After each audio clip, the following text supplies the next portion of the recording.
Hey everybody, John Mark here. Welcome to Mark My Words.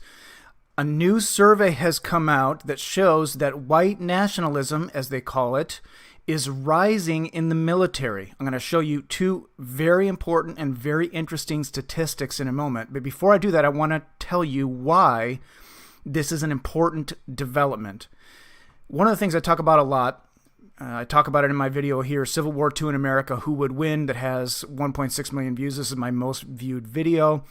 I talk about it in other places. One of the things I talk about is the left establishment does not have an actual enforcement arm that they can count on if it comes and when it comes to an actual physical conflict.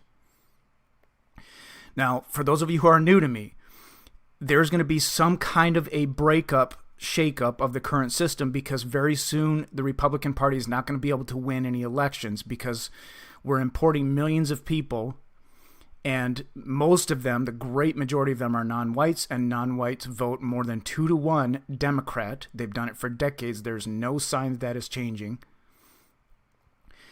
And so the Republican Party is not going to be able to win any elections. When they can't win any elections, at the very latest, there's going to be a shakeup of some sort. We already see de facto separation happening, for example, in Virginia, and something could happen even before that happens. Even if Trump wins in 2020, you could see things happen before that, because there's a critical mass now of right-wingers that understand this. Ann Coulter goes around screaming it at the top of her lungs everywhere she goes. There's just so many people now on the right that understand this, and it's not even a hatred thing for most people. It's just a simple fact thing. So there's going to be a shakeup.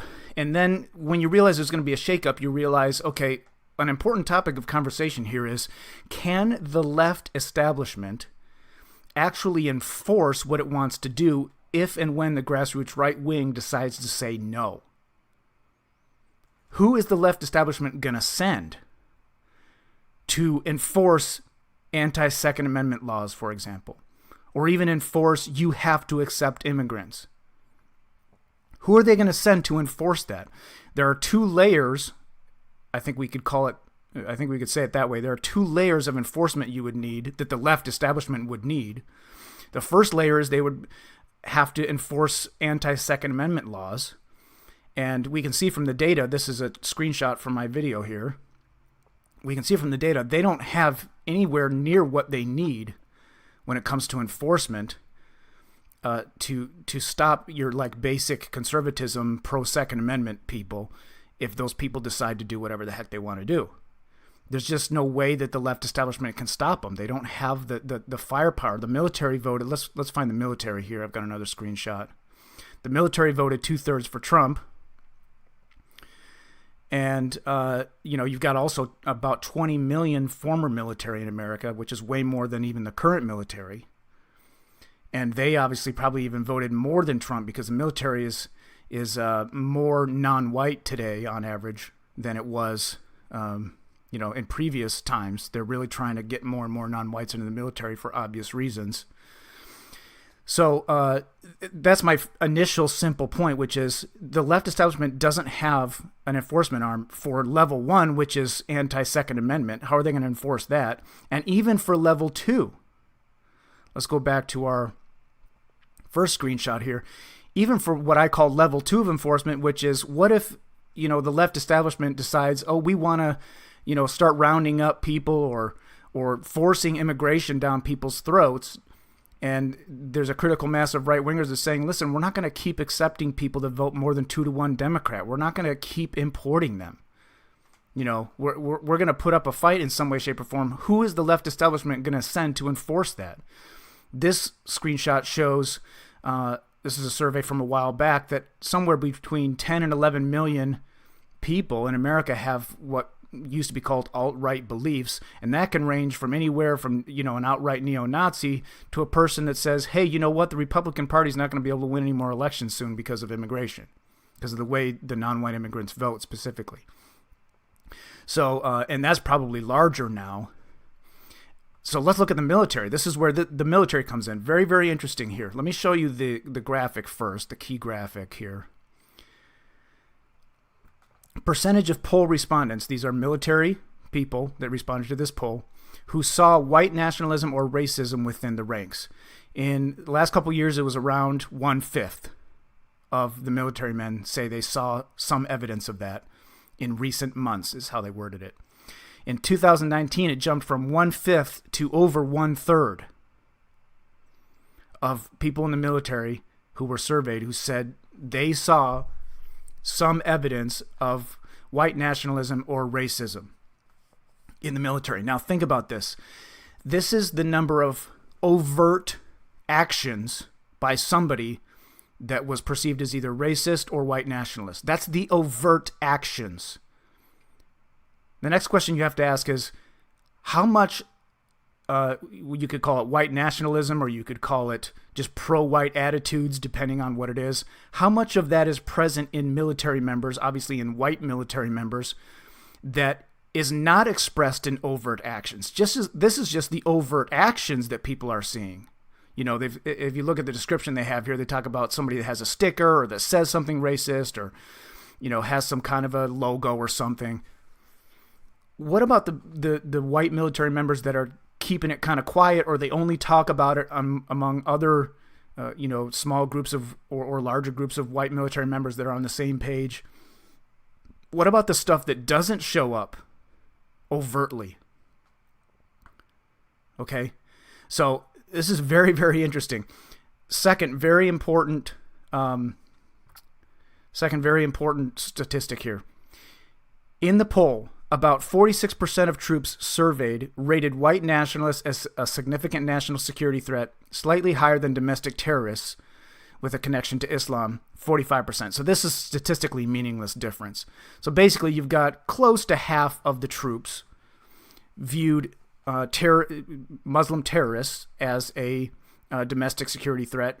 About the same amount viewed white nationalists as a possible security threat, which is silly because if you think about the actual number of events that have happened by white nationalists, it's nothing compared to Islam. I mean, just 9/11 by itself. Okay, but in any case, this is the one I really want you to see. Immigrants. Almost 1 out of 3, somewhere between 1/4 and 1/3 of military members view immigrants as a threat. So what does this mean? What this means is you have the same basic split in the military population, or you could say especially the conservative military population. If you take the percentage of the military that voted Trump, 2/3 of the military, or the percentage of the military that's white, there's going to be heavy overlap there. Obviously, that percentage goes up if you just look at them. That's more like 40% of that group would view immigrants as a threat, if you do the math. I'm not doing it exactly, but you get the point. So what this means is you have the same basic split in the military as you have in the civilian grassroots right-wing population, which is you have some, kind of like your basic civic nationalist conservatives that aren't going to conserve anything. And then you have a critical mass of people who recognize that immigration is a serious threat to any kind of right-wing way of life, any kind of way of life that values our Constitution, any kind of way of life that values our freedoms and rights that we're accustomed to, that values the best practices of Western civilization. Immigrants are a threat to that. Now, it looks like the way this was phrased is, are immigrants a national security threat? So if they phrased it less threateningly and said, are immigrants a threat to America's way of life or something, you'd probably get an even higher number. They could have led the headline with this: 1 out of 3 military members views immigrants as a national security threat or as a threat in general. Folks, this is proving my point. I don't know if proving is the right word. It's demonstrating my point that the left establishment does not have an enforcement arm that they can count on. At level 1, to go try to enforce, for example, anti-Second Amendment laws if the grassroots right wing decides to say no, or at level 2, if they try to send the military after, for example, a group of grassroots right wingers who get together and say, we're not going to take any more immigration, period. who are they going to send to enforce this? And remember, the military has to have close to 100% obedience to be effective, because behind every front lines person, there's multiple people in the supply line and all of this. So the military has a hard time operating once they start to get any level of disobedience or sabotage or anything. Not even to mention the fact that even if you have a fully operational military with 100% obedience, they still have a lot of trouble dealing with fourth generation warfare, as I talk about in this video. So this is just a further demonstration of my point that the left establishment does not have an enforcement arm that they can count on, not even against what I call the winning right or the smart right that realizes we can't just continue having immigration of people that vote more than 2-to-1 Democrat and survive as America, as Western civilization, as a right wing.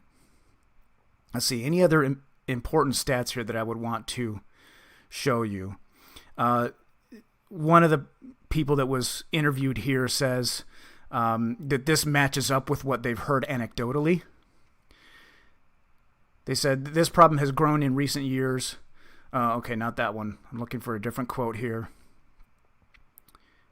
I think it's down here. Okay, so this is a person. Oh, by the way, it looks like the government, Congress, is looking into this now because they are seeing the numbers. They're like, oh, this is not good. And just so you know, I think I've said it before, but this is anything from like a neo-Nazi to a person who says, listen, you know, I'm tired of white people being demonized and being blamed for all the problems of non-white people. And, you know, it's not a great idea to keep importing people who vote more than 2-to-1 Democrat. You've got that whole spectrum. And that whole spectrum grows. The more that the left and the non-white people demonize white people, especially young white men, you're going to see that whole spectrum just continue to grow. It's inevitable. It's like the sun rising in the east in the morning. You can count on it like clockwork. And so the Pentagon is looking into it. And so this person who was interviewed says, I'm alarmed and troubled by these numbers, but in some ways I'm also not surprised. This is consistent with what I'm hearing when I speak to soldiers, sailors, Marines, and airmen.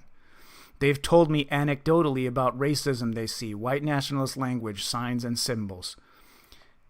Again, this is not surprising at all. If you start to tell young white men that they are evil just because they are white and just because they are men, and if those young white men start to see non-whites blaming all their problems on white people, and these young white men are sitting there thinking, I've never done anything to hurt anybody in my whole freaking life, and you're blaming all your problems on me?